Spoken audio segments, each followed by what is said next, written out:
Hello, and welcome to East Coast Vibes on a West Coast beach, live with Hen Press and Santa Monica Cultural Affairs. I am Patricia Spears Jones, and I'm going to be joined by Chelsea Catherine, Willie Perdomo, Didi Jackson, Melody Conroy-Goldman, and Major Jackson. And we look forward to sharing our poems with you. So, I get to start. This is a poem that I wrote from working in Virginia this year. First and last nights in Virginia 2020. First night in Virginia, we stop at a CVS, late. The store is vast and sorry. The long clerk slow wipes the counter. She slumps, sags all that worry in her spills onto the counter's hard plastic top. I gather items and wait for her suddenly cheerful acknowledgement. It seems as if fate has made this place a symbol of American want. Everything in this place seems cheap except the products for sale. The lighting, the railing, the counter. This is replicated in Walmart, Walgreens. Only the dollar store does not pretend to be anything other than a repository of things you need and things you don't. The clerks are not well paid and at night left to fend for themselves in this plastic vastness. On my last visit, the clerk stands behind a cheap plastic protector, more symbol than reality. She wears her mask and behind it smiles. She has a job, and that's good. But this is yet another display, and she's expendable. We all are. Since we're talking East Coast vibes, I'm going to do a Coney Island poem, Mermaid and Surf. Looking at the modest buildings on Mermaid Avenue, the signs chatter English, Spanish, sort of Chinese. As the bright sun's cracked rays splash walls and windows, you see that Mermaid is where locals go to pray at a shrine offering solace and recovery. Buy mangoes and apples and chicken, or get their hair done by African women all the way from Timbuktu. Surf Avenue is the boundary between neighborhood and fun seekers, noise and trophies and candy, beaches, bikinis, and beer. There we spy the secret psychic shack. She's not there to offer solace in the name of a soulmate desired, but she does not need to tell us about death, which is everywhere. Hear it in the shouts of riders from the top of looping rides, in the Atlantic's dark waves, and the cut flesh of burned hands of the fry cooks come for the American dream, but lately riding the night's angry mare. And earlier this year, I wrote this Black Lives Pandemic Protest Vaccine. This question is canceled out. I want a treehouse, the Hollywood kind, huge, luxurious, built with a really soft bed and painless windows for ventilation and star observing. In this third floor tenement, fantasy is free. Please send pandemic poems. Please send Black Lives Matter poems. Please stay on topic. Please show your rage, your wisdom. Please stay on that third rail. Step there and implode. Why more poems on stalking death? We want more poems on Black sacrifice and stalking death. Let us note the cardinal seasonal migration from south to north, from Virginia to Connecticut, that red bird swaggers, backyards and park bench, oak trees and the occasional pine, or the electric energy of the many-voiced youth chanting, I can't breathe, or defund the police, or expletives deleted and the president's name. The current one, fat snake coiled in and out of his bunker, oh builder of that fence surrounding the White House, you now have the gated community paid by we citizens, oh thrower of poisonous globs, desirous of adoration, youth, oh youth, mobile and motivated, moving the energy flow. Lightning strikes of faith and dream and right now and no more. Yes, Black Lives Matter. And there they are, living matter striking the Washington Monument, while little hands and little feet negotiate the bunker's chilly, moldy, moon-faced rooms. But that treehouse for me and my dreamed happy family, the cardinals, robins, starlings, and finches, pass delight while their scary cousins, turkey vultures, hawks, and crows, float or flash clouds, their warrior wings on brisk display. Another day for the birds and their loud trilling. Another day and the world shakes from marching feet. Another day mass punctuates spaces. Virus loops the planet. Strong men erect fences on which the people post memoria and cartoons. And at one corner, someone is hissing.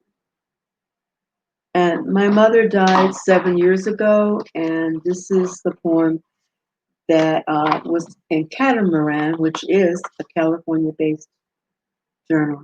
Thanks, Zach Rogel. And then I'll finish. The Land of Fog and Poetry. Hates California, the melody plots. This recording of an instrumental arrangement that old Rogers and Hart song, brassy, luminous rhythms, an arrangement done in the 40s, the 1940s, but so modern this recording as if made this day before this day. In the cloister's herb garden, scents compete for dominance, but sage wins. And the quince trees are dying one by one. The garden soil has lost its own dirty mother's milk. Insects, snow, the random dropping of ugly birds. Who knows?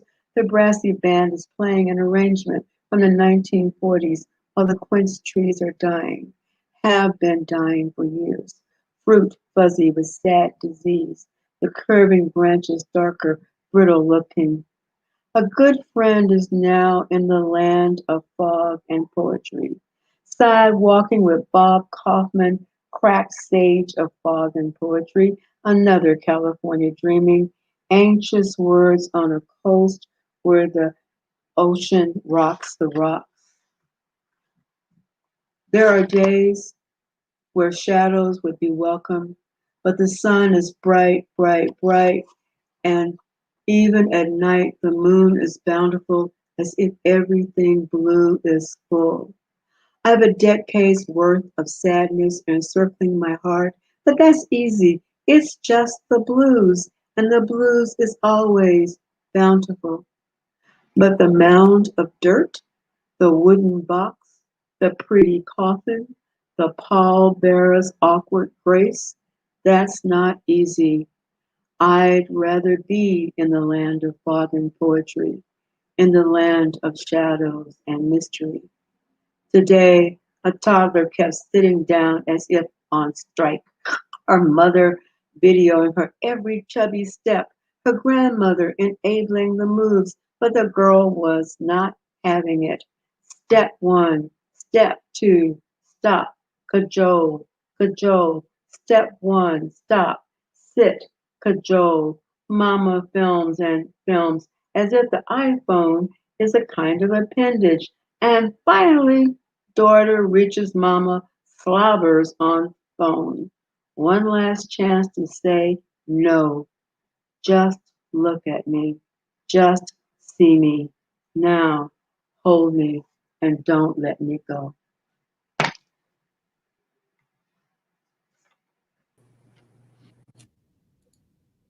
Hi, everyone. I'm Chelsea Catherine, and I'm going to read to you from my book, Summer of the Cicadas. I'm going to read from the very last scene in the book.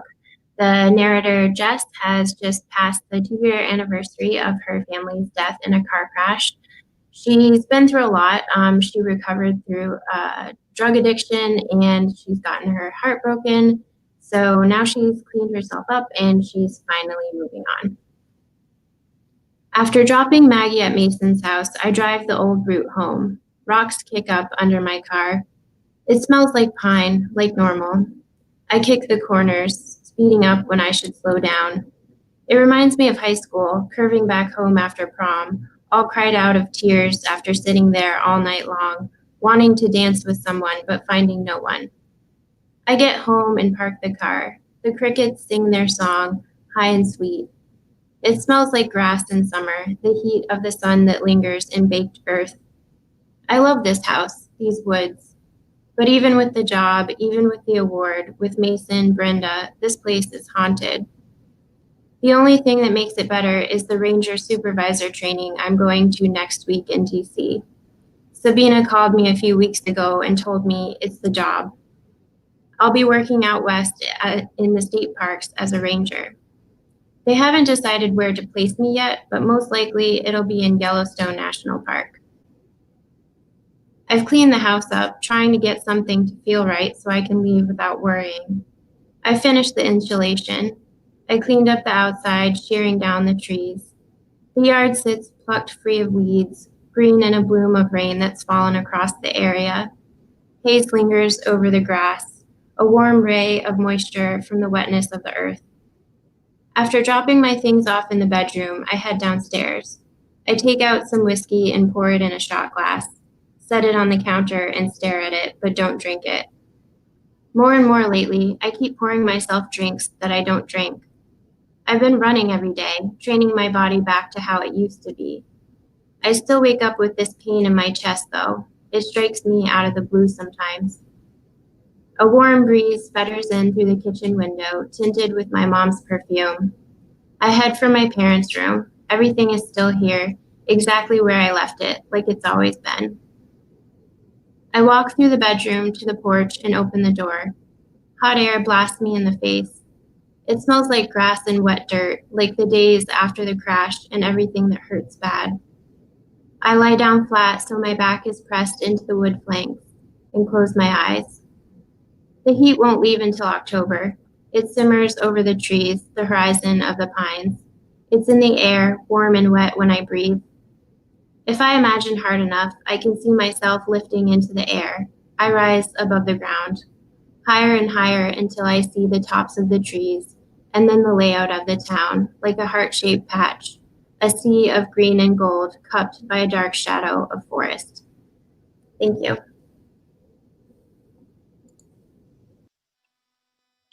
Hello, my name is Willie Perdomo, and I'll be reading from The Crazy Bunch. This is a book that takes place in East Harlem over the course of a weekend um, during the 1990s. And before I start, just a big thank you to Hen Press and my homie Clove for the invitation. So the poem I'll read called How It Went Down, which is sort of a backstory on one of the three tragedies that happened over the course of that weekend. And then when Teddy Up rose, and Teddy Up in this instance means the police. How it went down. A man walks into Gaddafi with a cactus on his head. This sounds like the beginning of the joke, but it's not. We called him Gaddafi, but his name was Domingo. We called him Gaddafi because he looked like Gaddafi. The cactus wanted 3 for 10. When you take shorts, you can only take as much as been took. But when you're taken, then you need to start thinking about what they're calling theirs and what you're calling yours. The car that suddenly pulls up is more delivery than package, more end stop than ellipsis.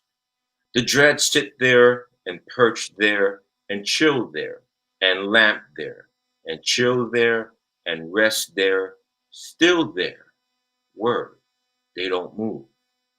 Nesta let the dreads know that nothing was happening. even though he just opened up. Petey says, I heard those cactuses never died. They say that getting shot is a scene study where all your reward circuits go blank. You only remember the blast, the smoke after the blast, the nanosecond after the smoke, and then you remember the cactus, untouched, sitting on the stoop, still there.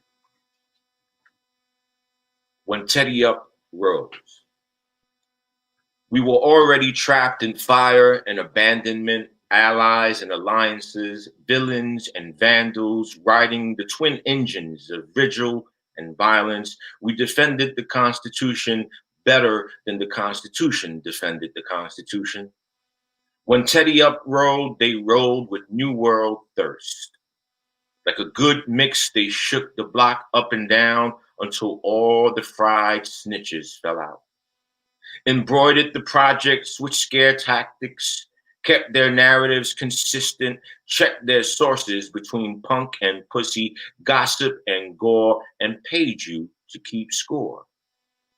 Your thirst for aesthetics and answers begins here with a simple phrase.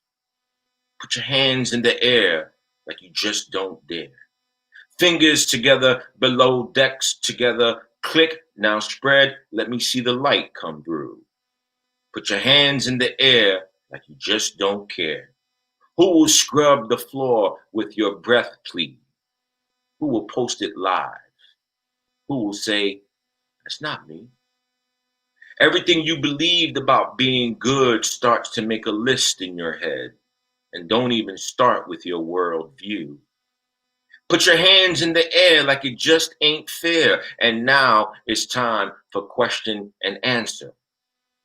That was your who? By show of hands, your relationship to freedom is what? You said that was your boo? Check out my melody. Keep them up until I say different.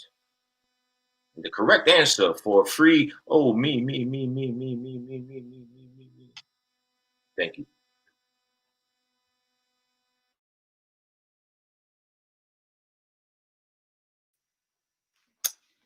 Hi, I'm Didi Jackson. I'm the author of Moonjar by Hen Press. I want to thank everybody that I'm reading with. It's just been really amazing. And I'm going to read two poems that I think make sense in that might be part of the conversation about the two coasts. So the first one is titled The Florida Sandhill Crane. The Florida Sandhill Crane. By wings whose shapes are but half a heart, feathers oiled with country clubs and gasps of delight. Not for these the sandhill crane shakes her beaded voice. Gouache and gangrene, she is the gatekeeper of jibe, a cement gray song edged and pocked in grassy fields. A frock of scarlet over her eye, her own letter to time and her maker. A bow, a leap, all a dance to the heavens, and the blue plastic tarps mapping the devil in a state of wind and rain. A crucifix in her throat to scratch the itch of her fable. Fruit flies darn the citrus fallen and rotten in the late spring. She sidesteps and heads for the wetlands to a river that flows north, pierced with blossoms and the song of Marsyas, a supremacist's white on white, blossom on flesh. Small Corinthian dreams gargle in her throat, her voice of leaves and muck folded up in an awkward flight of freeze and battles and victories lining the sky as if in a couplet of straight lines, as if she could know she would wed the palette of one into a mural of two. The other poem I'm going to read is titled Awe, and it has an epigraph after a friend named Chip Blake. Yesterday, a milk snake. The day before, a baby skunk. Today, a sapsucker. What damage do I do? The night avoids my eyes. So does the road. I am never wholly myself unto myself.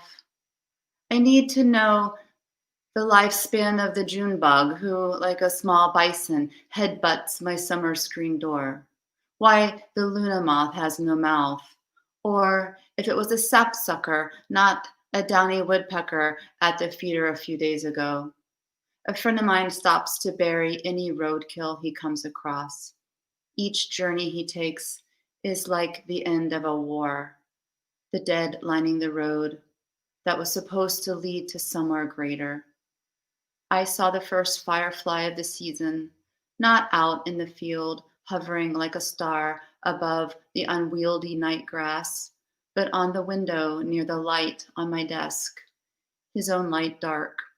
I have held the dead in my hands, like my friend, and like him, I want to leave nothing to strangers.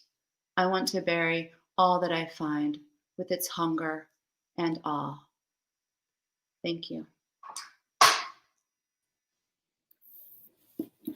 Hi, everyone. I'm the author of The Likely World. My name is Melanie Conroy-Goldman, and I'm going to be reading to you from a section where a play takes place. And the narrator is watching her new lover perform, and the performance isn't very good.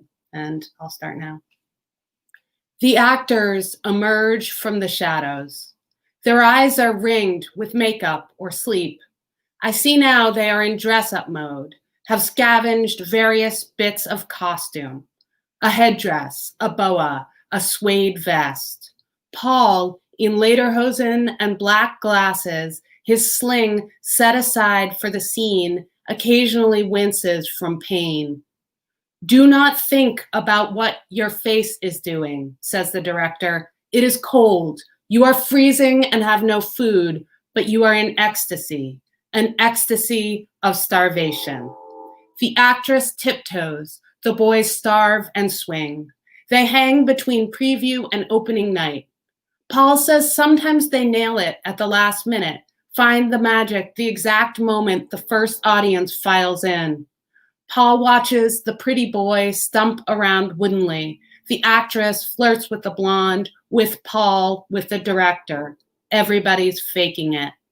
No, the director tells them, erase the whole scene. When they break for dinner, I prepare to slip off. I have a paper to turn in. Besides, the experience of watching the play isn't mostly pleasant. The experience of being near Paul, the same. It is like an ecstasy of starvation. What do you think? Paul asks as I kiss him goodbye. Extraordinary, I tell him. In my head, to pass my own lie detector test, I separate out the syllables. Extraordinary. I make my face do regular as I turn onto St. Mark's Place. Panhandlers and gutter punks and up too late and cigarette butts and iron grates and head shop and 40-ounce and photo shoot. I think about what tattoo I would get. A pair of lips stitched closed. An organ bound in black twine, a full body image of Paul on my skin. Hello, New York. I pass the towering queens with their lady ankles and their football shoulders, the septum punks decked in needle punctures. New York, I have a secret. My secret is a word that I can't say. New York, I'm done with myself. So what? Even if he hated me, I would still slide over in bed at night. Just out of hope. I would still come sniffing around his feet, begging like a coyote. No matter what, no matter what, no matter what. I keep the conversation going in the rhythm of the train's motion. No matter what, no matter what, no matter what. All the way uptown. Obviously, New York has heard this all before. To New York, I'm just another boring version of the same story. New York, it's true, isn't sorry for me, but still, New York understands. Thank you.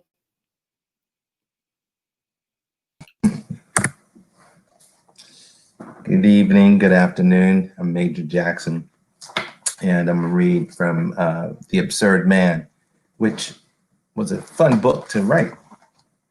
This is a imagined conversation. This conversation never happened, but I imagined it. Starts in New York, goes west, and then comes back. My son and me.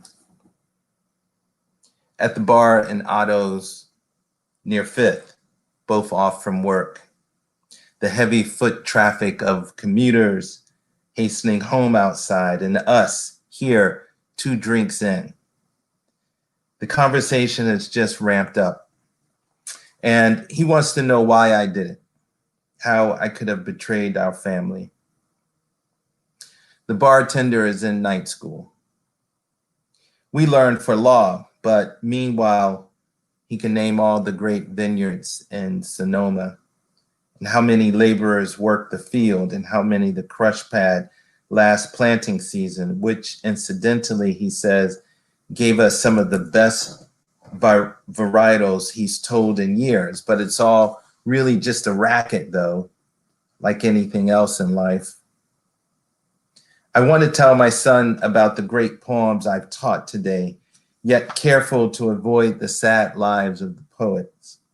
But he has long been exhausted of lines I recited to him since a child, my eyes carrying the exuberance of art, and so would only agitate and call up his condemnation of my friends as shams parading their pain as art. Instead, I reach for his hand across the varnished oak top. I was disappearing, to which he shakes his head. I swirl my glass, looking down avidly, churning the air so as to deliver oxygen and open up the wine, wishing to release its veiled bouquet. This is a poem titled Eleutheria. So little to say of the iridescent grackles above the courthouse, or the architecture of secrets below like a fragile vocabulary, or the inundation of idols when winter thawed, whatever was hidden out of loneliness.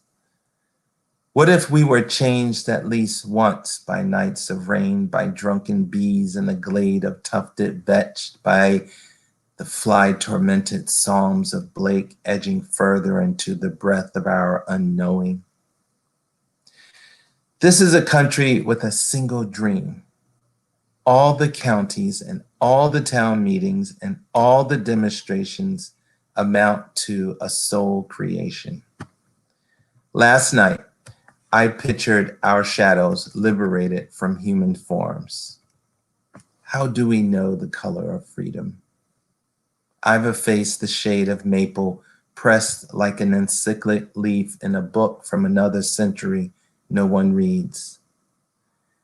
I'm imagining your fingernails, the great potential of your profile, how you may never hear the gentlest parts of my tumbling out of clouds. Sometimes we call it beauty. We the martyrs. And lastly, I wasn't gonna read this, but I love Patricia's Black Lives Matter poem. Think of me laughing.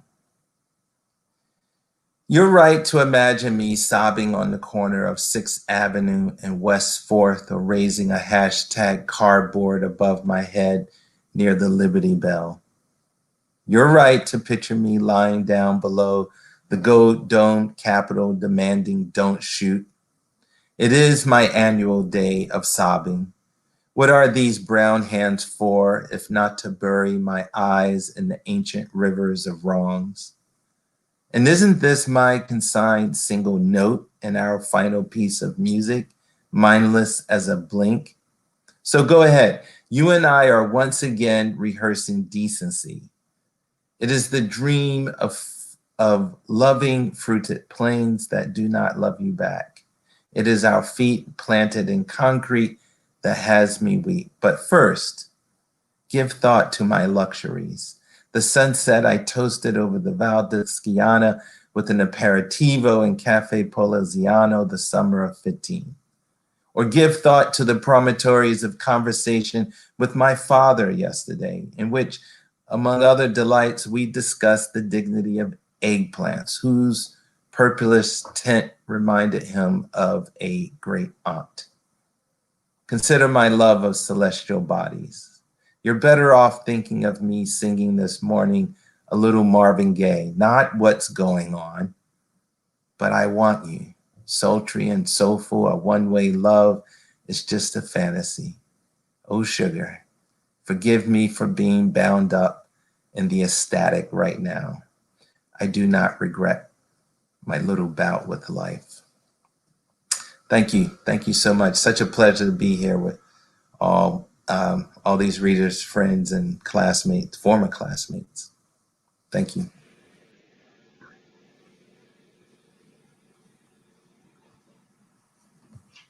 Wow. Oh my goodness. Hello, everybody. That was great. Hello. That was like really great. So, I know I'm supposed to ask these general questions, but I'm going to start with this. I love that last line, my little bout with life. And since we're talking about the East Coast, not versus the West Coast, we're not on the, we, all of us wish we really were in Santa Monica, in the beach house, right? Hanging out, but we're not there. We're like wherever we are. So, but we're in our little bout of life. How are you feeling right now in terms of what you've done and what you want to do next? And your writing. And Melanie and Chelsea, you start first because you're the people I don't know, and you are terrific. Well, thank you. Well, I think that you always want to climb a new mountain, right? You're always hoping that there's something new that you could do. And I guess there was a lot of urban settings in my novel, LA and Boston and New York. And what I really want to do is kind of try to figure out what's going on in rural America. And that's interesting for talking to all of you guys, because I know some of you do both, and some of you are really urban. And I think when we think East Coast, we definitely think urban, but there's a rural East Coast and a lot of different East Coasts. Yeah. Well, one of the reasons why I read the poem about the CBS, because I was in Roanoke, Virginia, was to get away from that New York City, Boston, the kind of huge urban areas, and then talk about what's going on in the rest of America, which I'm sure is also happening on the West Coast. But Chelsea, I like what you were talking about, sort of getting past grief and into something else, and the characters becoming a ranger. So, which I always think is like it's the most amazing thing to want to become. Can you talk a little bit about that? Yeah. So it's funny you're talking about urban versus rural, and I'm actually from a part in the East Coast that's very, very rural. I'm from central Vermont. So it's very full of woods. I've been there. Yeah, a lot of cows and not a lot of people. So I've been really trying to get away from writing about small towns, but they just kind of follow me. This book in particular was supposed to be set in West Virginia, but Vermont just kind of filters through. And the need for the character to be outside and to be in nature, and being a ranger, I think, is kind of innate for her because she grew up outdoors and she grew up around nature. And it's the same for me. I'm in St. Petersburg, Florida now, and it's weird. It's a city and I'm not used to it. And I think it would be the same thing for the character. She just wants to be outside and she wants to be, rooted in nature and in home. So Willie, you grew up in East Harlem, which was not known for being rooted in nature. Oh, but what do you mean? No. it's got some trees. I can want all kind of rocks and all, you know? It's a theological nature. Yeah. But what I really liked about your work was the issues around freedom, like and also I also wrote down what Major said about how do we know the color of freedom, and you're talking about, well, what is fair? Put your hands in the air, you know. And I'm thinking that in many ways, as we are contemporary artists, contemporary writers, American writers, we are in the throes of this particular issue around what what is the color of freedom. And I'm not talking about in terms of race, but literally, what are we demanding when we say that? And so, what is poetry doing for all of us around that issue? And I'm going to start with you, Mr. P. I think the first thing that comes to my mind is kind of freedom from restriction, right? I think the idea of the freedom of using language, of using, if you will, a vernacular that sometimes might be frowned upon, and the latitude that it gives you to tell a story, to be a part of the tribe and tell a story to the tribe, to be in the street and still be able to tell a story to the street. I think that level of liberation is, for me, something that has empowered me over the last 10, I mean, really since I started writing poetry, for sure. I think the idea of a quick anecdote, like meeting someone like Poncho Sanchez, who's a percussionist out in San Francisco. He played at Yoshi's, and we hung out afterward.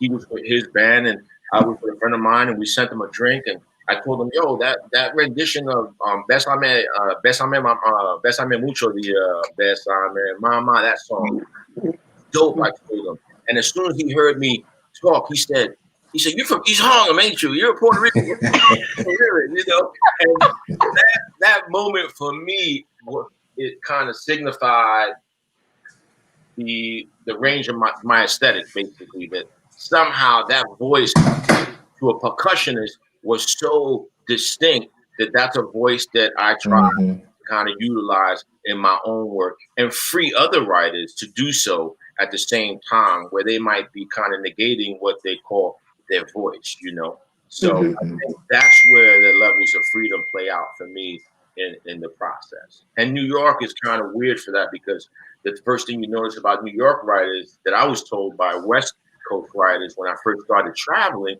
was our negotiation of space. How much freedom can we actually find in a building, right? So that's something that always made me think about space, time, and freedom to be a poet in an environment that maybe wouldn't support it.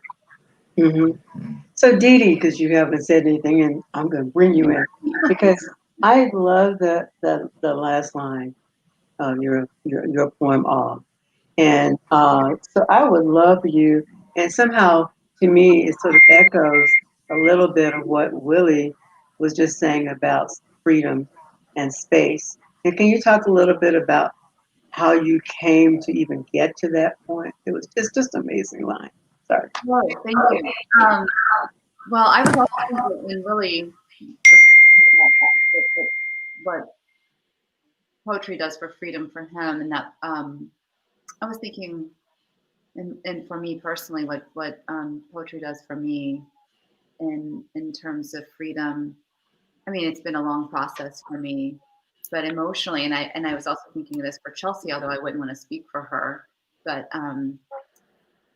it allowed me to access a full range of emotions that I was experiencing after the loss of my second husband, and write about it very openly and thoroughly, and maybe potentially write about things that in ways and act or in ways that might not have been normally I don't know how to quite say it, but traditionally written about and ways in which we would say things. So when I'm writing about an animal that I might come across as dead, or writing about death, or coming across something that thinking about death, I have other poems that I've read about where I find just dead butterflies or anything that I come across on hikes and walks. It's a constant reminder of death to me, and which writing about death seems so horrible and awful, but now it's a fact of life. Not I'm saying now, but it's a fact of life for us. And that's that for me. So it gives us that freedom to access that range of emotion. To poetry for me to access all the ranges of everything that we need to get our range of emotions. Yeah. And I don't know why, but somehow the sound is losing. We're losing you a little bit. Is there something going on? Yes. Can you hear me? Yes. Every once in a while I hear a dinging. Somebody's phone is on. My phone is on. It's like, really? I'm like, oh my gosh, is it a game show? Oh no, that's the Republican Party. Okay, now, yeah. I had to get one dig in, y'all. I had to get one dig in, all right? I had to get one dig in. Okay, all right. Now, can each of you, not all of us are obviously Red Hen Press authors here, but most of you obviously are, because Red Hen Press is co-sponsoring this. But it's always good for a lot of people who are either new authors who haven't published a lot to sort of get some idea of what it's like to work with a press. And so can you talk a little bit about your experiences with Red Hen or any other press that you worked with that has brought out your work and that you feel, people need to, that will be really helpful for them? Because, there's some East Coast presses and there's West Coast presses. And I still remember that one of my favorite, because I'm, 1,000 years old. One of my favorite presses of all times is Shameless Hussy Press, which if you can find any of those broadsides, they're like all like way out. They've been out of print for decades. But Shameless Hussy brought a lot of women writers, dyke writers, into publication in the late 60s, early 70s out of San Francisco. And so, I think one of the things that is really interesting is the continuing importance of small presses. So anybody just take it away.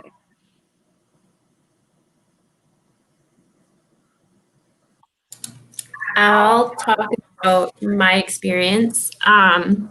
So I won the Quill Prose Award, which is specifically for queer writers. And for me to have access to a contest that is only for queer writers is such a huge, wonderful, big deal. I think a lot of us get sectioned off into a different section of the bookstore. When we're really just writing, literary fiction or fantasy fiction. It's just general fiction, but we get definitely sectioned off. And I think the work that this Prose Award does is kind of bring us back into the mainstream. And it's made a huge difference in my life, and I'm sure many others. So I just want to give that little shout out to Toby Harper in particular, who is the mastermind behind it. It's done a lot of good, I think, for the queer community. So. Other. You guys are so silent. I can't believe it. Well, I'll speak. Thank you. I was just thinking about what Willie was talking about as regards to voice, and your hope is to trust a press to kind of help amplify your voice and to kind of create a platform and a space through various means, from the marketing angle to the design, and maybe definitely even the editorial aspect of it, because sometimes the editor has to be able to kind of hear the nuances and the shadows and help bring that out as well. I hear you, Chelsea, on the contest. When won the Cave Canem second book prize. It was such a distinct honor, both at the level of just publishing, but also to kind of be kind of recognized by my community. This is a very interesting moment in that we've lost so many rituals, and I'm really curious about. I'm talking about the pandemic and how it's forced us to go about what we traditionally did, what we had traditionally accomplished and achieved, how we can do it new.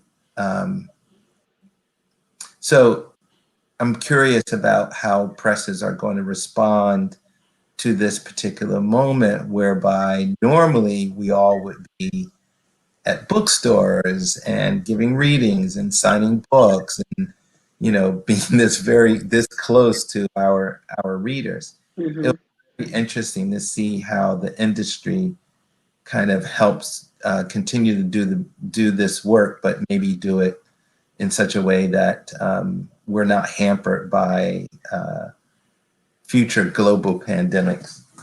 That's optimistic. I'm hoping that doesn't happen, but you know. You know, I was on an event a couple of weeks ago, and they made a slideshow, basically, a sort of impressionistic visual based on the arts organization's interpretation of the work that was being read. And I just thought, okay, this is something that someone is doing to use this new medium to a fuller extent than just sort of trying to replicate the bookstore experience, which is impossible because, as you say, you lose so much. But there are new things that we can do too. And I, you know, I love seeing that happen. I find it heartening. Yeah, I think that it feels both. I think publishing shifts every decade in response to different kinds of things. This is the most extreme because it's taken the live performance aspect, especially for poets.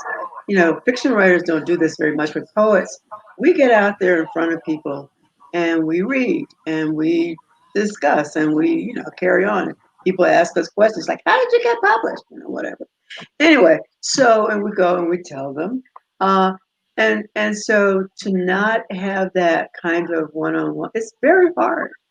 And I think something very intense has been lost, and I'm not sure what will replace it. This feels like, you know, I mean, it feels like we're on Hollywood Squares, and I'm waiting for, you know, what's his name to ask us, who's the central? What's the secret square? Anyway, but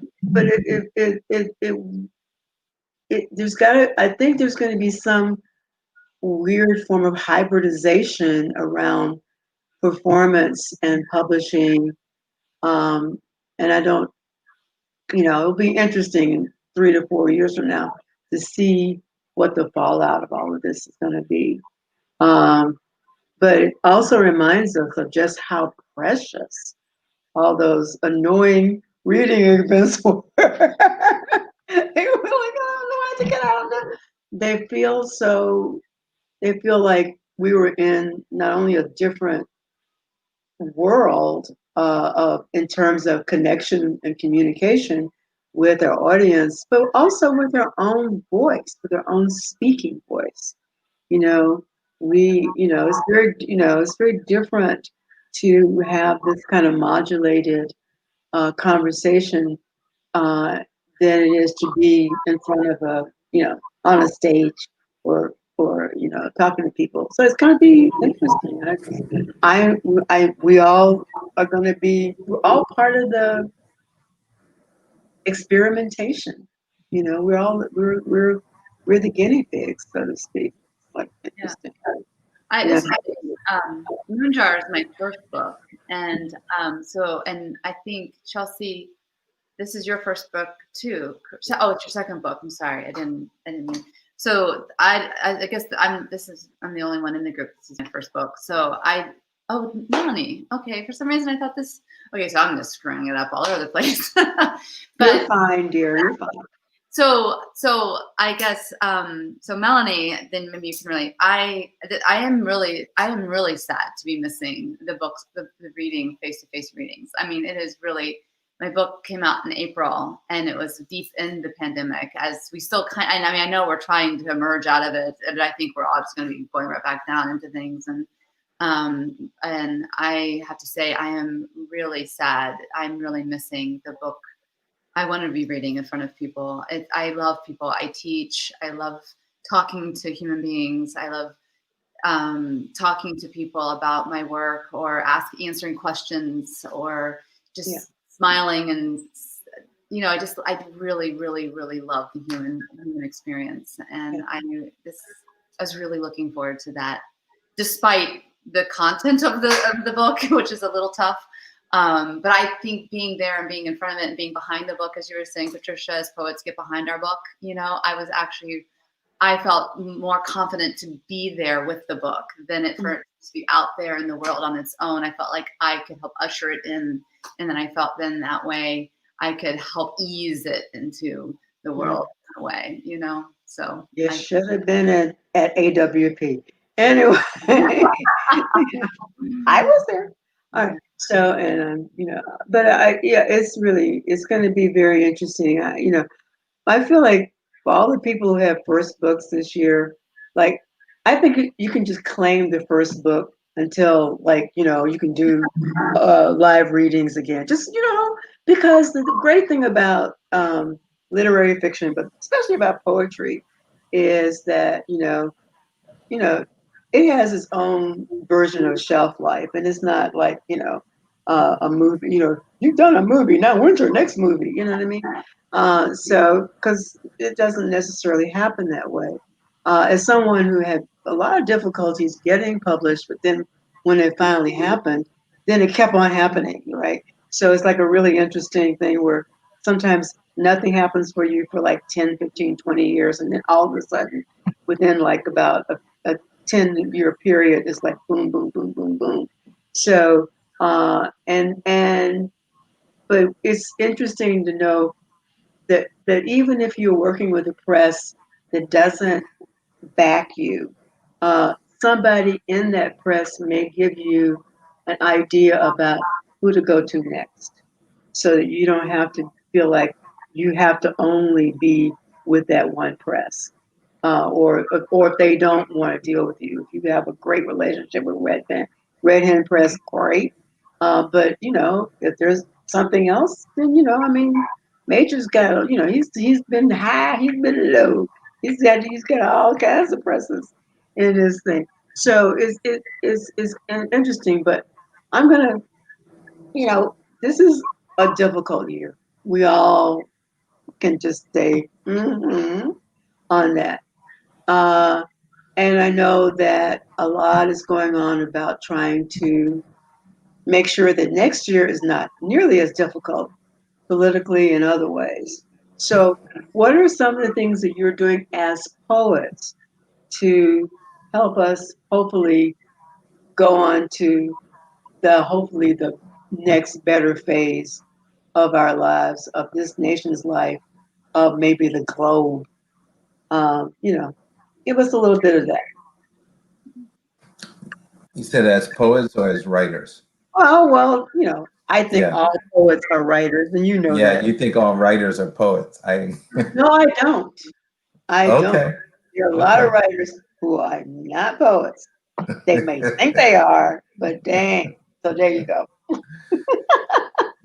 I always loved your wisdom, Patricia. Well, I just think, I think we all are writers. We all get up in the morning or wherever and find a word or several words or a paragraph, and try to make it into something that we want people to read. But frankly, there needs to be some serious shit behind what we're writing. And so that's my feeling. So I'm trying, and I think my Black Pandemic poem kind of illustrates that. I want us to be able, and what your poem too, Major, is to be able to write both the things that are really troubling us, but are the things that we really desire. That's mine. So be quiet. Yeah. Yeah. Yeah, I've been contemplating the rhetoric around election season is often divisive, and it lingers, it continues, and it builds, and it accretes to a point where we talk about that divisions as if it's inevitable. So I guess what I'm trying to do is have really substantive conversations that go beyond the kind of surface rhetoric. And often I'm trying to have it with people who I do not see eye to eye politically. I also think if there's anything that we're learning at this moment, if some folks haven't had it, but it's been a way of life for many of us, that is really connecting with people. I mean, like really connecting with people. I wrote a letter recently to a friend in response to a letter that he wrote me. That felt good. That felt really good to kind of have that kind of exchange. And I just want to try and have real talk, real conversations with people that go beyond. I think the age demands it right now. Otherwise, people are going to manipulate us and render us asunder. That makes me think of what Didi was saying.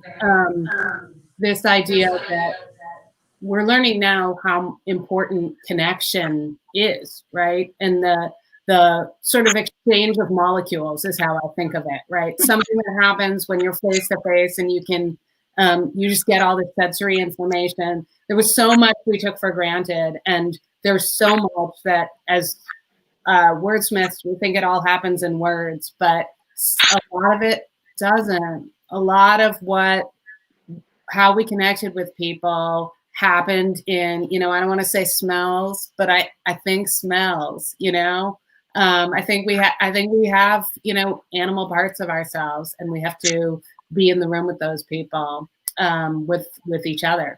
And I can't wait for that to happen again.